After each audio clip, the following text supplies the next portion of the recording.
when I think about toxic masculinity, I usually think about somebody who's kind of weak and not really well developed. They're not very well integrated. They have immature, emotion regulation. They have insecurities that they haven't properly dealt with.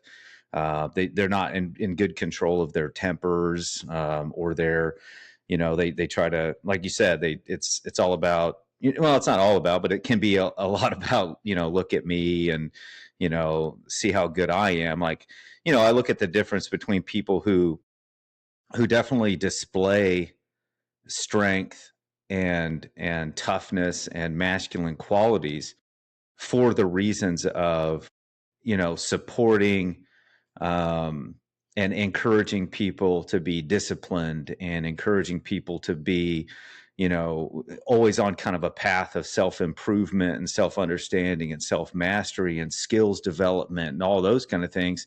And then there are people who do it because it gives them like do things like that, but it's because of like an ego thing. It's because they need to have that ego stroked or something like that, or get the attention, or that kind of thing. And so to me, a lot of the behaviors that are out there, um that you see, a lot of people might interpret something, one way or the other. But to me, a lot of times it really depends on what, that person's intent and motives are, right? I mean, I'm talking specifically about the social media landscape, because that's where I see this talked about a lot, if that makes sense. So I don't see it a lot in my military practice.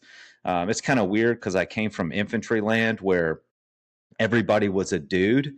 So there weren't no ladies around working. And then once I kind of branched out into other different areas of the military, things kind of, became different and more mixed. And then, when I got into healthcare, it was even more mixed. And so, um, yeah, so I haven't seen it a lot in the military. Kind of, I usually think that those bad leaders is just bad, because the ones that you guys are describing, I've seen them all, but males and females. So I guess females can be toxic masculinity people too. Mhm. For sure. Yeah. Absolutely, I absolutely agree.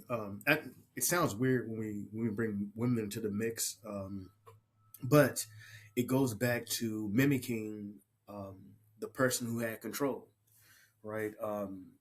Our dads beat us, so we turn around and we think that everybody who doesn't listen to us needs to be beat. So there are some toxic leaders as a whole, but then there are some that I consider to be mimics. This is what it takes to fit in. I worked in a women's prison, and I would say that it was just as toxic as it would be in a men's prison, because in order to be that person, to be the head, they acted a certain way that was toxic. Um, and most of them, live alternative lifestyle, or they identify themselves as men. And whether you agree or disagree with the lifestyle, the person that they were mimicking was some mean dude that they ran into in their past.